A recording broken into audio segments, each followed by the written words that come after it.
শ্রী শ্রী চৈতন্য ভাগবত আদিখণ্ড তথাই উচ্চে শতগুণস্তম্ভত ইতি টিকা।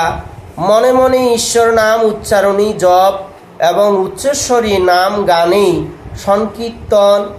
নাম জপ অপেক্ষা নাম সংকীর্তনের শ্রেষ্ঠতব স্বয়ং মহাপ্রভু স্বীকার করিয়াছেন।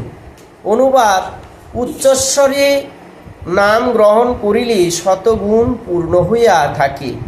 বিপ্র বলে উচ্চ নাম করিলে উচ্চার শতগুণ পূর্ণ হয়, কি হেতু ইহার? হরিদাস বলেন, শুনহ মহাশয়, যে তত্ত্ব ইয়ার বেদে ভাগবতে কয়। সর্বশাস্ত্র স্ফুরে হরিদাসের শ্রীমুখে লাগিয়া করিতে ব্যাখ্যা কৃষ্ণানন্দ সুখে। শুন বিপ্র সুকৃতি শুনিলে কৃষ্ণ নাম, পশু পক্ষী কীট যায় শ্রী বৈকুণ্ঠ ধাম। তথাই শ্রী ভাগবতে দশম স্কন্ধে সুদর্শন বাক্যম বলছেন আদিখণ্ডে এখন অধ্যায়ে উল্লেখিত 10-13 শ্লোকের টিকা।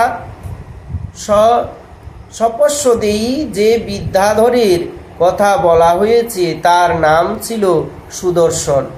সর্পগ্রাস হইতে পিতা নন্দকে মুক্ত করার সঙ্গে সঙ্গে শ্রীকৃষ্ণর আপন চরণ স্পর্শে বিদ্যাধরকেও আঙ্গিরস ঋষির অভিশাপ হইতে মুক্তি দান করেন।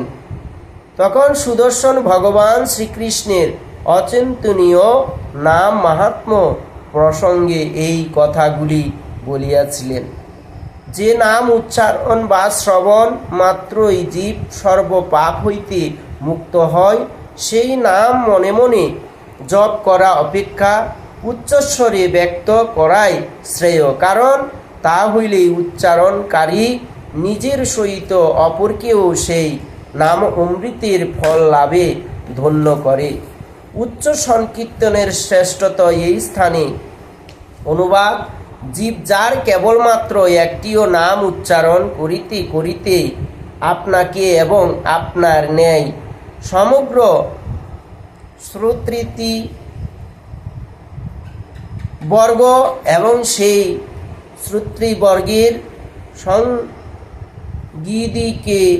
তৎক্ষণাৎ পবিত্র করিয়া থাকেন, সেই তোমার শ্রীপাদপদ্মে